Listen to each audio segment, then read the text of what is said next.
Au Québec, dans la Nouvelle-France, une femme du nom de Marie-Joseph de Corriveau a marqué l'histoire par son destin tragique et ses actes criminels. Son premier mari fut emporté par la fièvre. Elle se remaria donc avec Louis Dodier, son voisin. Ce deuxième mariage fut très malheureux, doublé de multiples querelles entre Dodier et le père de Marie-Joseph. Louis Dodier fut retrouvé dans sa grange, le crâne fendu. Marie-Joseph fut accusée de l'avoir assassiné. La justice sévère de l'époque prononça une condamnation brutale. Elle fut pendue, puis son corps exposé en gibet pour servir d'exemple. Aujourd'hui, le souvenir de Marie-Joseph de Corriveau persiste à travers les récits historiques et les commémorations de cette sombre période. On raconte que si vous passez par la côte de Lévis, il est possible d'entendre le son des grincements de la cage et son fantôme hante encore le bord du fleuve Saint-Laurent. Bonjour et bienvenue au Monstre dans le placard pour cette nouvelle pleine lune. Bonjour Simon. Je suis tellement content. C'est notre pleine lune d'octobre et habituellement, on fait quelque chose de spécial pour la pleine lune d'octobre. Je dirais qu'on a choisi un sujet spécial dont on aurait dû parler bien avant et je suis bien contente qu'on l'aborde ce soir, aujourd'hui, hein, indépendamment de quand vous écoutez l'émission. Eh bien, on va vous parler de la Corriveau. C'est la corrida des maris de la Corriveau qui maniait son jupon comme un torero. Messieurs, mettez-vous en ligne, prenez un numéro. Goûtez les délices et supplices de la Corriveau. On va l'appeler Marie-Joseph, donc Hmm. pas Marie-Josette, pas Marie-Joseph, Marie-Joseph. Fusion. Oui, Oui. fusion. Mhm. Parce que je pense que c'est plus humain de l'appeler par son vrai nom, hein, son prénom.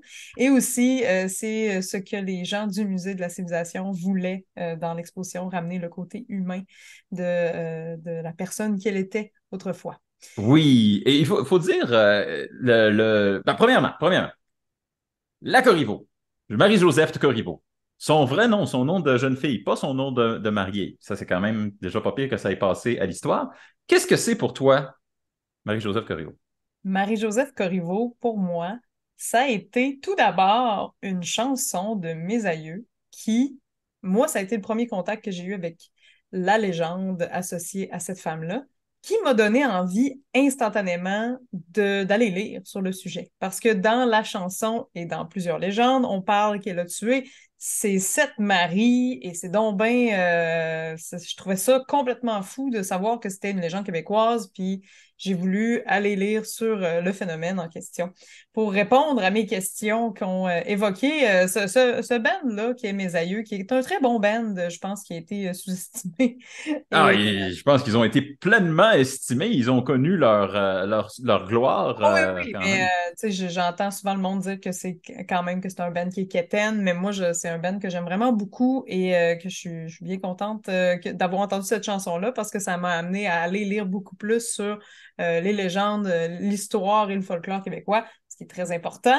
Alors, ça a été mon premier contact avec Marie-Joseph Corriveau, mais j'ai eu un contact beaucoup plus privilégié que cela. Que cela donc? Ouais, moi, j'ai vu la cage pour de vrai en personne. Puis, Euh. tu me redemanderas mon premier feeling, mais qu'on parle du gibet. Oui, parce qu'on a une section entière sur cette fameuse cage, ce fameux gibet Ouais, aujourd'hui à l'émission. ouais, ouais, ouais, parce que vraiment, là, j'ai vraiment eu un moment pendant l'exposition. Fait qu'on en reparlera. Mais toi, Simon, pour toi, qu'est-ce que Marie-Joseph? OK, je vais mettre quatre cartes sur table parce que pour moi, Marie-Josette Corriveau, c'était une rumeur jusqu'à assez récemment, en fait. C'était une rumeur parce que c'était une figure. Je savais que c'était une figure du patrimoine québécois. Je savais elle avait été reconnue coupable de meurtre. Puis c'était une de nos légendes québécoises, mais je n'avais pas vraiment porté attention à tout, je dirais, le point, à l'importance du contexte. Et j'aurais dû parce que ce qui fait que Marie-Joseph Corriveau a passé à l'histoire, maintenant, je m'en rends compte, c'est vraiment beaucoup le contexte dans lequel son procès a eu lieu, les revirements.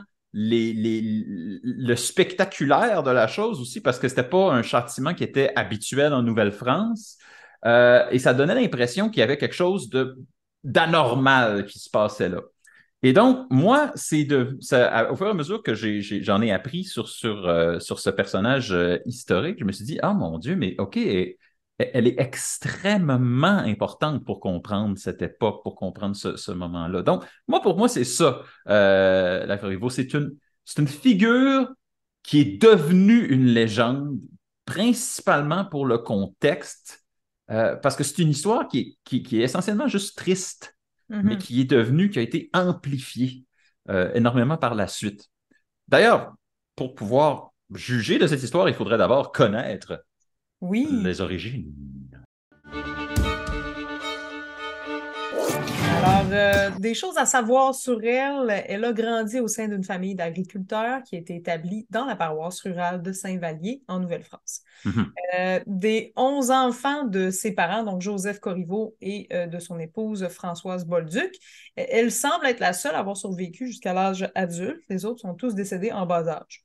De quoi alimenter quand même le mythe autour du personnage, peut-être, qui sait. C'est une femme de caractère, mais qui est vraiment pas grande, je vous dirais. À peu près 5 pieds 4 de bouffon. Oh mon Dieu, c'est standard pour l'époque. Oui, elle est toute petite, en fait. Moi, j'imaginais peut-être une femme plus élancée, plus grande. Et non. 5 pieds 4, c'est la majorité de la moyenne des hommes la moyenne des hommes était de 5 pieds 7 à l'époque. Oui, je m'avance, là, peut-être plus petite que ça même, mais du moins, en tout cas, on y reviendra. Mais bref, c'était une femme qui n'était pas très grande, qui avait beaucoup de caractère, et à 16 ans, elle a épousé donc Charles Bouchard, qui était un agriculteur aussi, il me semble, qui était dans la milice, qui est allé se battre dans la milice, et c'était vraiment une femme qui prenait des initiatives pour l'époque, chose qui n'était probablement pas appréciée, évidemment, comme elle avait du caractère. Elle avait tendance à faire des moves assez, je dirais, audacieux, du genre aller allumer des feux sur le bord du fleuve pour avertir les soldats français des mouvements de l'ennemi. Donc, c'était pas quelqu'un qui avait froid aux yeux, on va se le dire. Son premier mari, Charles Bouchard, est décédé subitement suite à une maladie qu'on appelle la fièvre putride. Donc, c'est pas super rapide. C'est une fièvre qui s'apparente un peu au typhus, là, donc c'est pas très élégant. Bref, il est décédé et elle a ensuite épousé son voisin immédiat, donc qui est Louis-Étienne Dodier. Oui, à peine 15 mois plus tard, là. 15 mois après le décès de son premier. Rapidement. Mais tu sais, à l'époque, la paroisse, il fallait que tu te maries rapidement parce que, let's go les enfants, parce qu'on veut plus de fidèles. Hein? Alors, pour se remettre en contexte d'époque. Donc, se remarier rapidement, c'est pas nécessairement inhabituel. Mais dans tous les cas, Louis-Étienne Dodier n'était pas super fin avec elle, pas très gentil. On soupçonne qu'elle vivait de la violence conjugale. Elle se serait même échappée de chez elle, là. Elle aurait même fugué pour aller se réfugier chez son oncle. Et à l'époque, tu ne pouvais pas vraiment faire ça et tu ne pouvais pas divorcer. Donc, elle aurait été ramenée chez elle. Donc, on soupçonne que cette femme-là n'a pas eu facile, mais vraiment pas. Et il y avait beaucoup de conflits entre Louis-Étienne Dodier et son père à elle, donc Joseph Corriveau, qui ne s'entendait pas du tout, mais pas du tout. Vous avez des chicanes sur des sujets qui, à l'époque, étaient très sujet de l'heure, là, des chicanes de four à pain et des chicanes par rapport à un cheval que tu as en copropriété. Puis là, oui, c'est vraiment vrai. Et mais pas des chicanes ordinaires, parce que c'est des chicanes qui en venaient parfois au point même ils ont pas assez proche là, de se battre armés. Mm-hmm. Alors, on parle ça allait pas, c'était pas un bon climat, disons. Puis, c'est ça. En général, Louis-Étienne Dodier n'était pas un mari très gentil avec elle et très tendre, si je peux dire ça comme ça. Oui. Voilà. Bon, donc, ça jusqu'à date, c'est le contexte. Maintenant, le crime.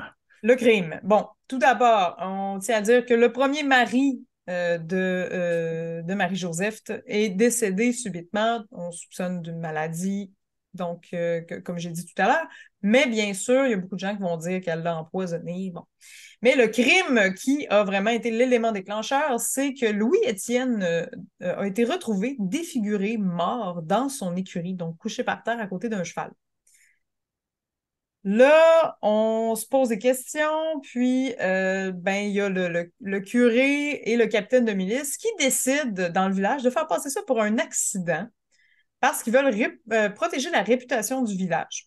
La famille Corriveau, c'est une famille qui avait une bonne réputation, qui était dans les premières familles aussi de ce village-là. Alors, le but, c'était d'essayer de camoufler l'affaire. Il y a même un faux rapport du coroner qui a été écrit par le curé qui aurait mentionné que, dans le fond, Louis-Étienne Dodier aurait été tué par accident par une ruade de cheval. Mhm. Mais les descriptions des blessures à la tête sont assez claires parce qu'il y a eu un rapport de coroner plus tard, un réel, il aurait été tué avec un objet tranchant.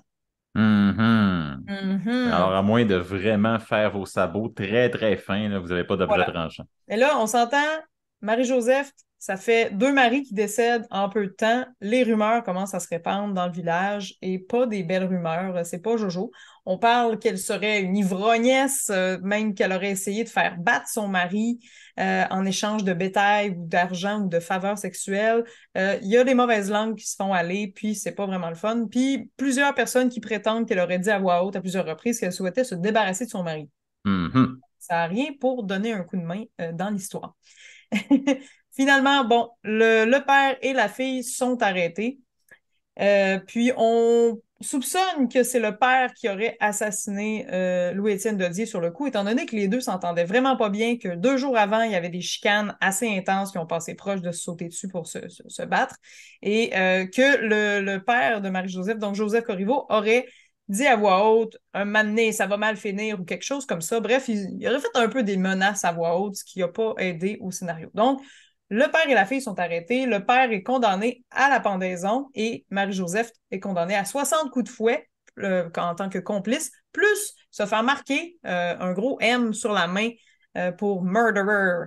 Mhm. Euh, voilà. Donc, jusque-là, c'est ce qui se passe. Mais, coup de théâtre, en fait, le père va se confier à un curé et finit par avouer qu'il n'a absolument pas fait ça, puis c'est pas lui le meurtrier, que c'est sa fille qui a tout fait ça, puis que lui, il a fait ça pour la protéger. C'est un peu soudain. Et Marie-Joseph, finalement, a tout avoué. Donc, elle dit qu'elle a donné des coups de hachette à la tête de son mari, puis l'a traîné. Donc, a traîné son corps jusqu'à l'écurie pour faire passer ça pour un accident. Voilà. Donc, à partir de ce moment-là, le châtiment change. Ce n'est plus le père et la cousine, d'ailleurs, Donc, le père est qui... complètement acquitté, blanchi, et Ouais. Marie-Joseph est condamnée pour pendaison. Et selon les lois anglaises qui aiment donner l'exemple pour faire bien peur à la population, son corps devra être enfermé dans un gibet, donc une cage de fer forgée sur mesure selon ses dimensions pour être pendu, en fait suspendu, sur la Pointe-Lévis pour montrer aux gens de ne pas faire de crime. Mhm. Une exposition de 5 semaines hein, qui Oui, doit se 40 durer. jours, absolument. Et là, ben, bien sûr, les habitants, tu sais, la zone où elle a été suspendue, c'est vraiment une zone où il y avait beaucoup de gens qui se rebellaient un peu, qui étaient en mode opposition là, au régime anglais. Ouais. Donc, il y avait vraiment un objectif de servir d'exemple dans ce geste-là. Puis, non seulement ça a fait peur aux habitants, ça a marqué l'imaginaire, mais en plus, les habitants, à un moment donné, se sont révoltés parce qu'ils trouvaient que c'était complètement euh, terrible de laisser un corps en putréfaction comme ça, se faire manger par des corbeaux. Tu promènes tes enfants dehors, puis là, t'as ça. Je veux dire, ça. Donc, les habitants se sont révoltés pour demander à ce que le corps soit retiré de la potence, ce qui a été accordé. Euh, Puis, bon, ils l'ont ensuite enterré Oui. au cimetière de Pointe-Lévis. Oui, au cimetière Saint-Joseph de Pointe-Lévis, où la cage a été déterrée presque 100 ans plus tard. Oui, par Et accident. par accident, dans une fosse commune, on a retrouvé cette cage-là et presque immédiatement, on a établi que c'était la cage de la Corriveau. La Oui, légende de la Corriveau avait déjà traversé l'histoire à ce moment-là. absolument. Fun fact d'ailleurs, parce que je me suis un peu, j'ai fait des petites recherches pour savoir combien de temps les personnes étaient exposées comme ça dans les gibets. Et Mhm. la personne qui a été exposée le plus longtemps a été mise sur une potence comme ça pendant 38 ans. Ça donne froid dans le dos, puis il ne devait pas rester grand-chose à la fin, mais ça Ouais. reste assez morbide, là, vraiment, comme pratique. Oui, puis on va en reparler du gibet parce que ça va couvrir un peu notre section sciences. Mais c'était pas un châtiment qui était très. En fait, ça arrivait pas en Nouvelle-France, ce genre de châtiment-là. C'était une des premières fois qu'on voyait ça. Ouais. Ce qui a contribué énormément au mythos qui entoure la Corriveau, parce Mhm. que dans le régime britannique, c'était assez standard.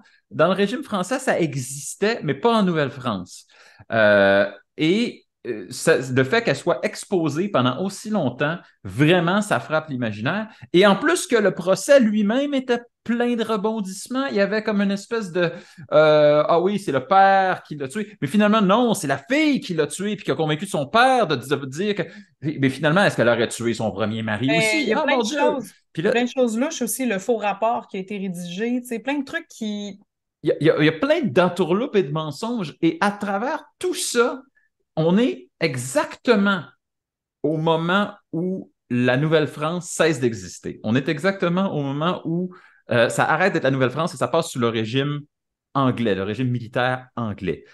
Et ça veut dire qu'il y a beaucoup de choses dans cette histoire-là qui ont un fond d'identité nationale. Il faut dire que la figure légendaire de la Corriveau a été par la suite extrêmement utilisée dans la culture québécoise, tant pour son point de vue nationaliste que pour son point de vue féministe. Absolument. C'est devenu une figure emblématique de la résistance face à un oppresseur. Tu parlais tantôt que Marie-Joseph allumait des feux pour aller avertir les troupes françaises. Ça fait d'elle une résistante, alors que plus tard, elle a été obligée de vivre sous l'occupation anglaise.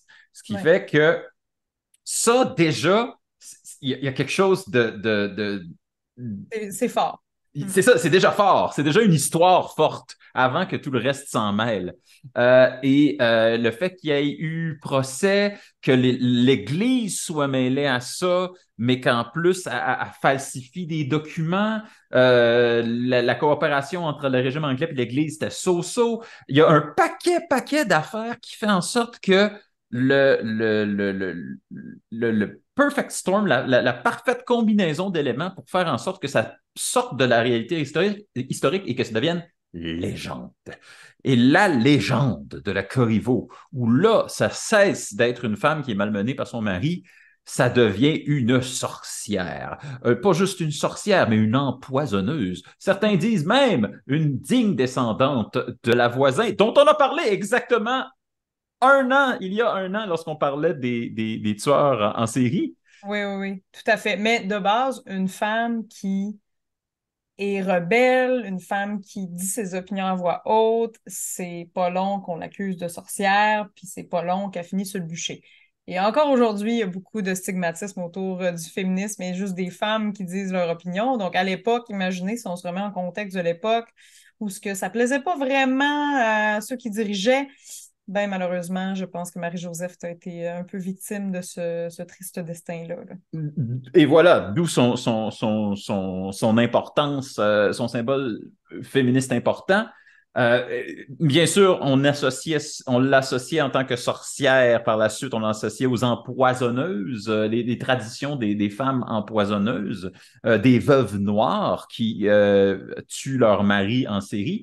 Et le nombre des maris s'est multiplié aussi. Au début, il y en avait deux. Il y en a un qui est mort de maladie, il y en a un qui est mort de coups de hache / coups de sabot dans le visage, mais c'est devenu beaucoup plus rocambolesque. Alors, si vous connaissez la chanson de Mes aïeux, vous savez qu'elle n'a pas eu qu'un ou deux maris, elle en a eu 7. Et ici, on a la liste des prétendus moyens qu'elle aurait utilisés pour venir à bout de chacun de ses maris. Le premier aurait été elle aurait donné de l'eau endormitoire au premier. En d'autres mots, elle aurait complètement boosté elle aurait une surdose de somnifères.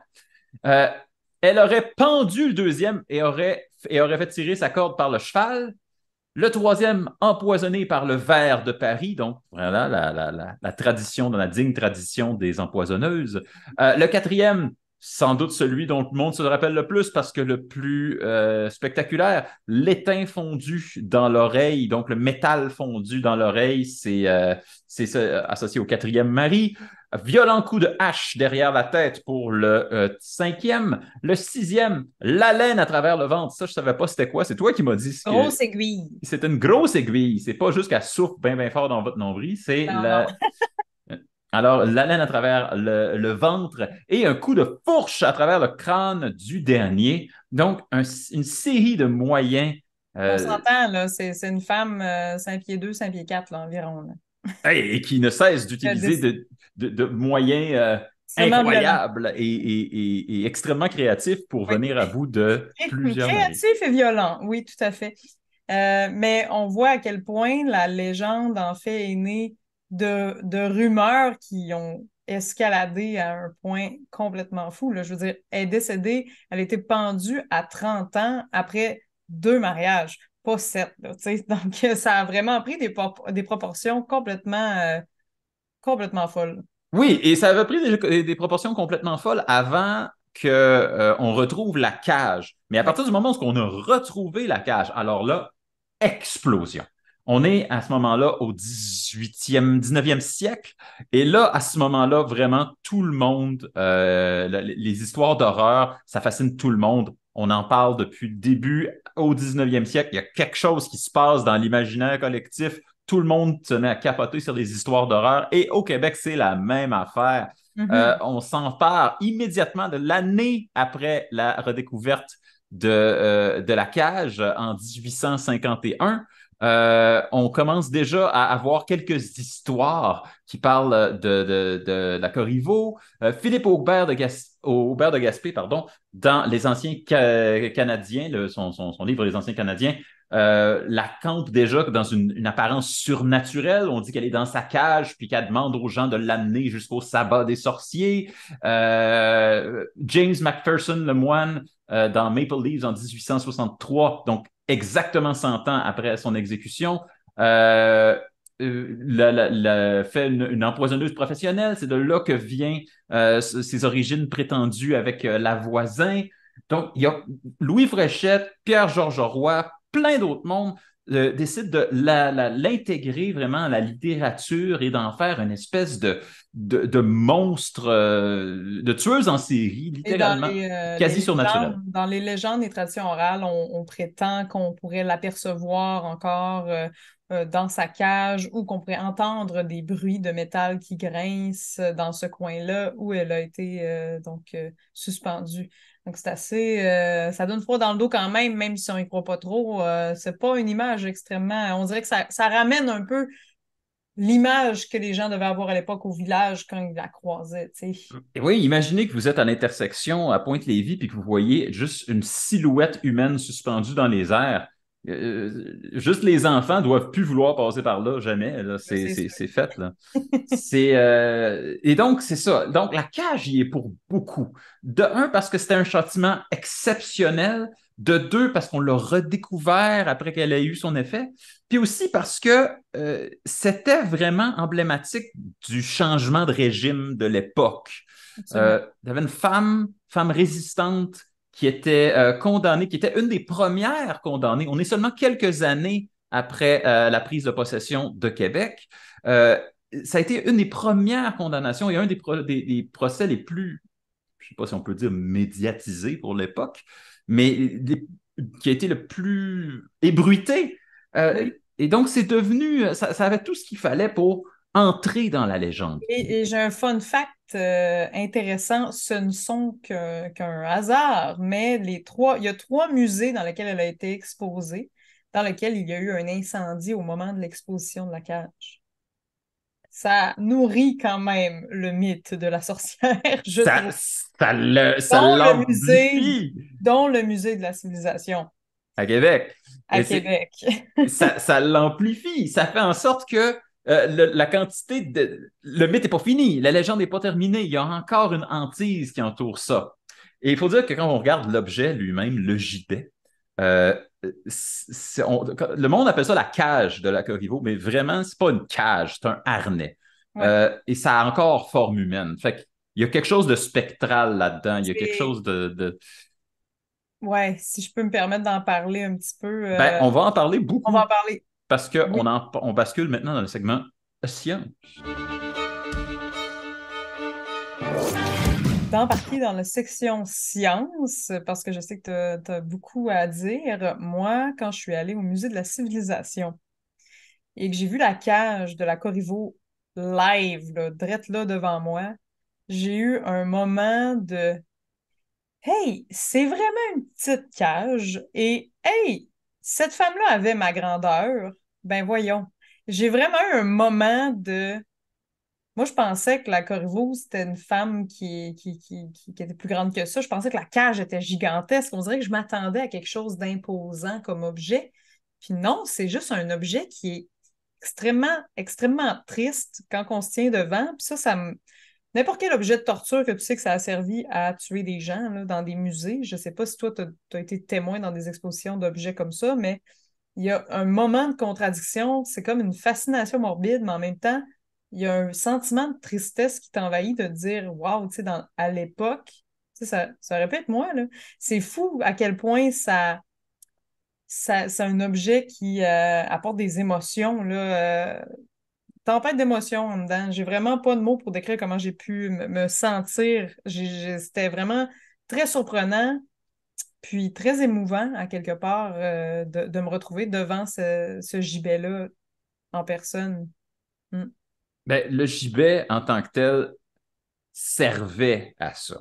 Puis Claudia Mendes, d'ailleurs, tu pourras en reparler, là, qui est un peu la personne qui a rapatrié la cage à Québec, puis au Québec, donc à Lévis, au Québec, puis au Musée de la Civilisation, a dit qu'il y a beaucoup, beaucoup de gens à l'exposition qui venaient vraiment se recueillir, donc voir la cage avec beaucoup de respect en se disant, cette femme-là, c'est un peu plus une martyre. C'est une femme qui n'était pas vraiment maîtresse de son destin, qui a fait ce qu'elle pouvait. Peut-être qu'elle a assassiné son mari pour même se sortir d'une situation de violence conjugale. Dans tous les cas, il y a comme quelque chose de vraiment, vraiment, moi, je trouve ça comme surprenant un peu. Puis eux, s'attendaient pas à ça non plus, qu'il y ait autant de gens qui y aillent avec ce sentiment-là un peu de recueillement. Je peux comprendre, spécialement avec tout le symbole qu'on a de la Corriveau par la suite.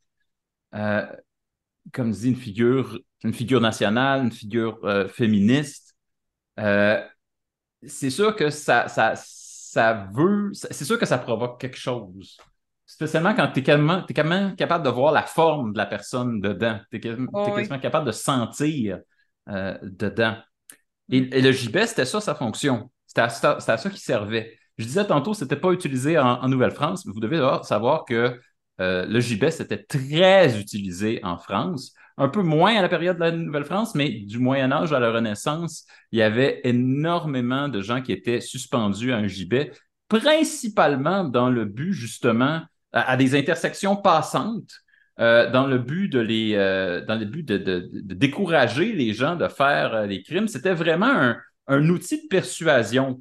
Parce que la personne dans le gibet est morte déjà, est déjà pendue. C'est vraiment une exposition d'un châtiment dans le Ouais. but de C'est un, provoquer des émotions chez le monde. c'est un exemple. C'est ah ah, check ce qui arrive si tu fais un crime. C'est pour faire semer la terreur, carrément, dans la Exactement. C'est du terrorisme utilitaire.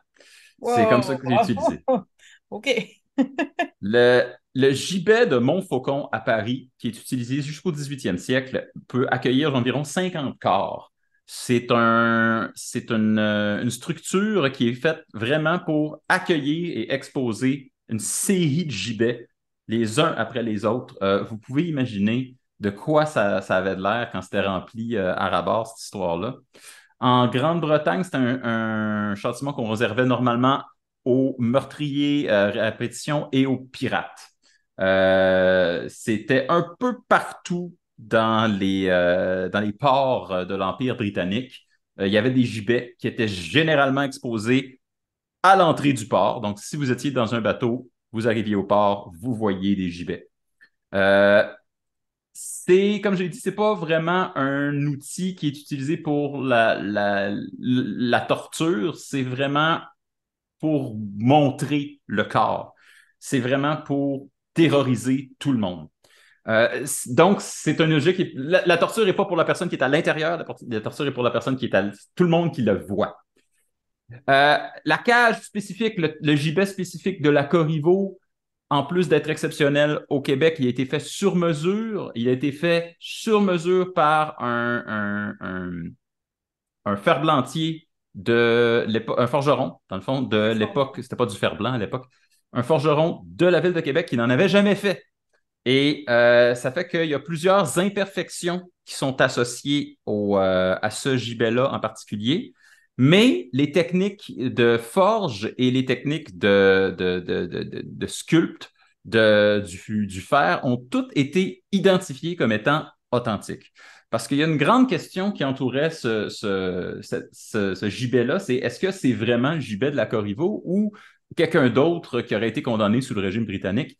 Il y a 3 facteurs qui ont été utilisés par la science pour essayer de recadrer ce gibet-là.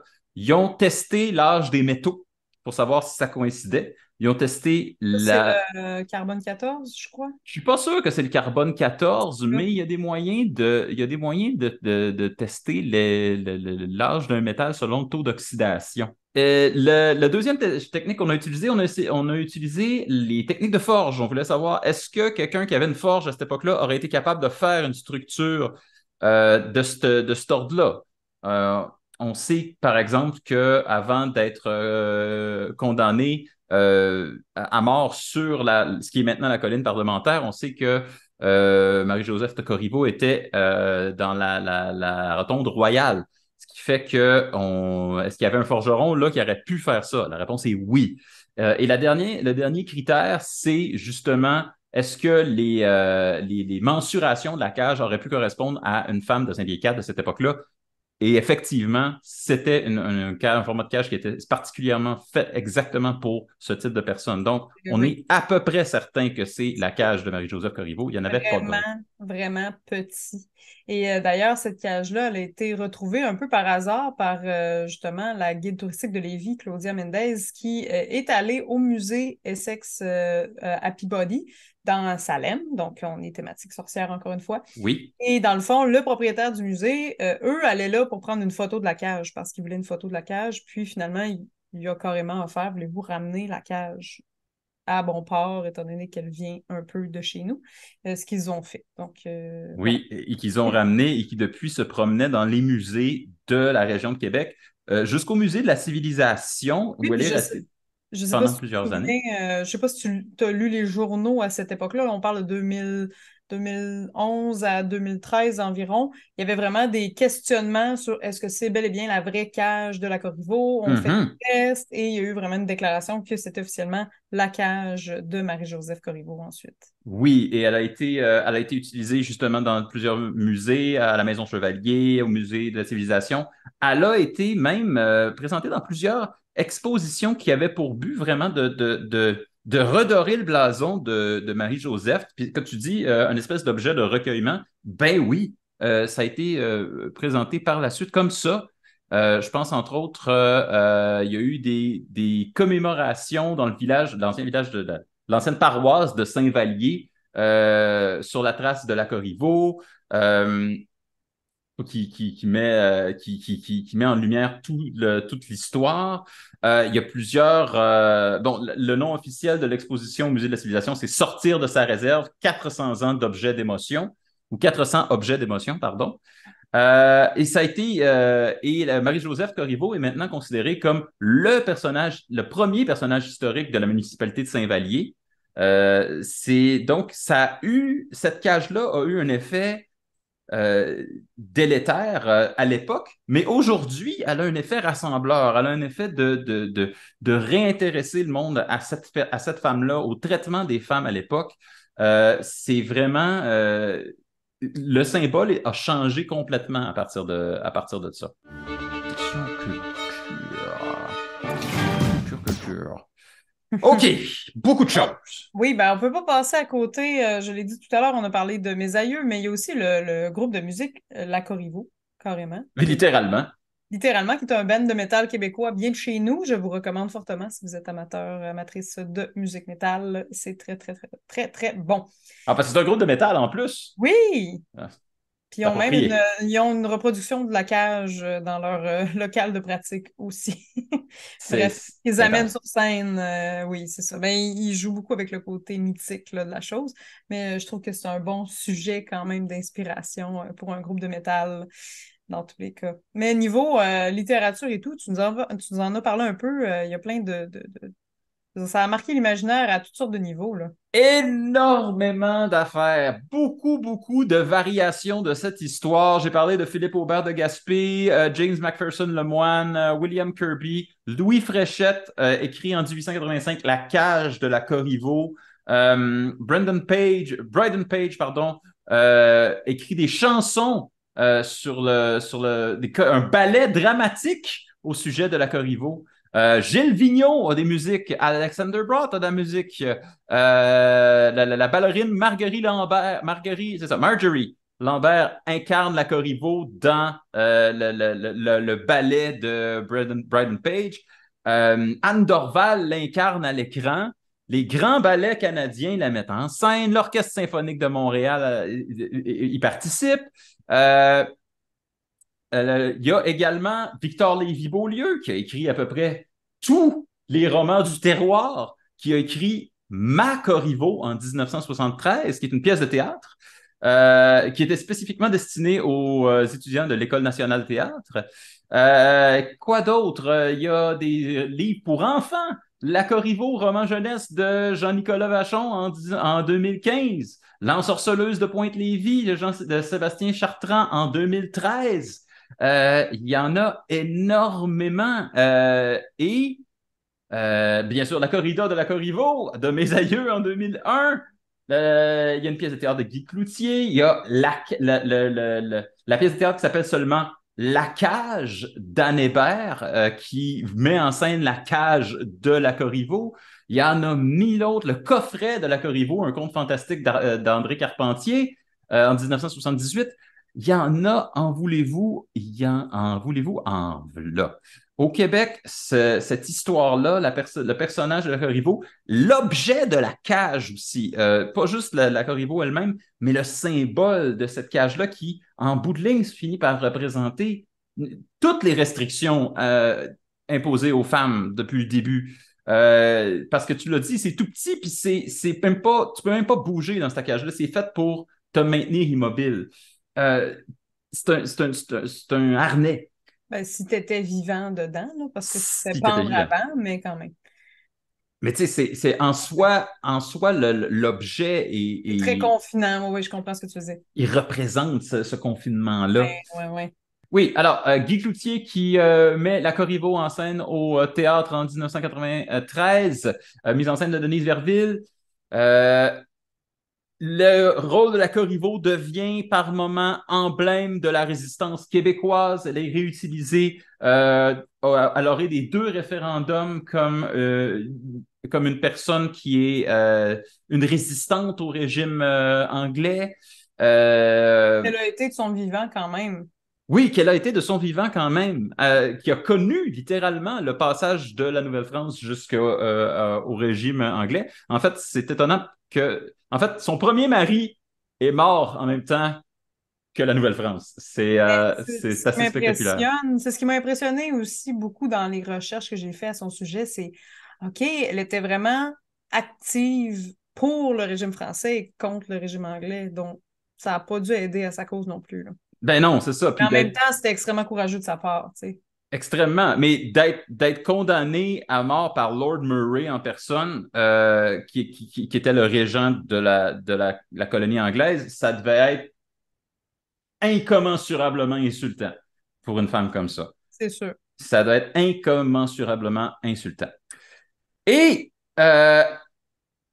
bon, il y en a mille autres. Je suis en train de regarder une liste, j'ai facilement 50 titres sous les yeux, mais moi, il y en a un en particulier que je recommande, qui est ma recommandation. Et là, Oh! je veux sauter dessus avant que tu le Vas-y, fasses. vas-y, c'est correct. Je- J'avais deux choix, parce que je me suis dit, on a peut-être le même sujet. ben, Peut-être. moi, je veux vous en recommander un. en particulier parce que ça s'est passé cette année.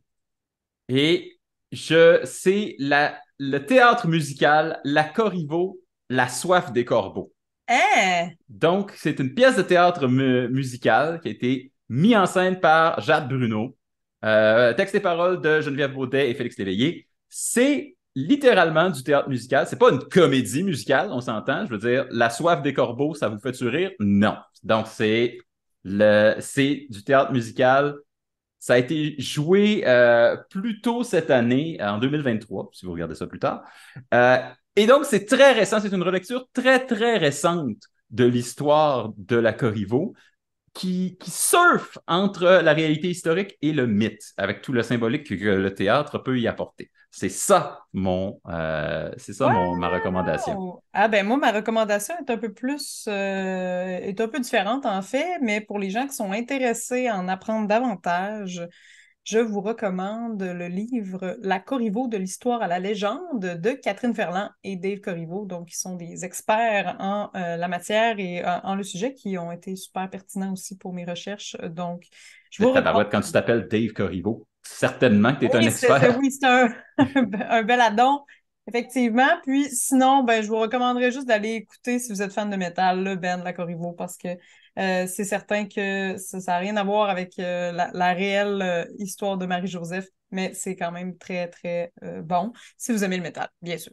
Mais ouais, voilà, ce seraient mes deux recommandations pour cet épisode. Waouh, ça a filé tellement vite, c'est incroyable. C'était extrêmement rapide, mais attention, parce que ça, c'est notre épisode d'Halloween, notre épisode du mois d'octobre, mais on n'a pas fini dans l'univers des bizarreries et des choses qui partent du réel à la légende.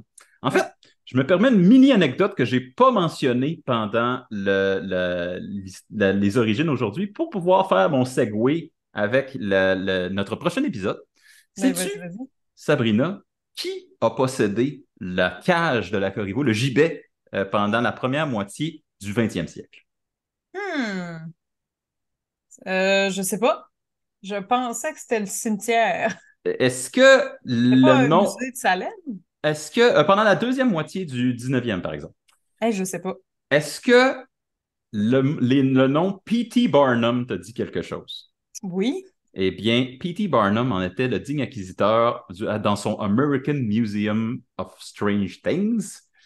Hmm. Et P.T. Barnum, la raison pourquoi j'en parle maintenant, c'est parce que ça va vous donner la clé de notre prochain épisode, parce que le prochain épisode, en novembre, on va parler des freak shows. Et donc, c'est une continuation, parce que P.T. Barnum étant the greatest American showman, étant le père, pas le père, mais vraiment un grand fervent des freak shows puis de tout ce qui s'appelle, c'est notre point de départ vers cet univers étrange. Yes. Et J'ai bien hâte d'en parler d'ailleurs, parce que j'en ai déjà fait. Alors, on pourra en discuter. C'est rare qu'on a l'occasion d'avoir les mains dans la pâte. Ah oui! Voilà, donc merci beaucoup à tous. N'oubliez pas de nous suivre sur Spotify et YouTube. Laissez-nous des petits commentaires, des petits pouces, ça nous aide à continuer. Puis, on se rejoint, on se retrouve à la prochaine pleine lune.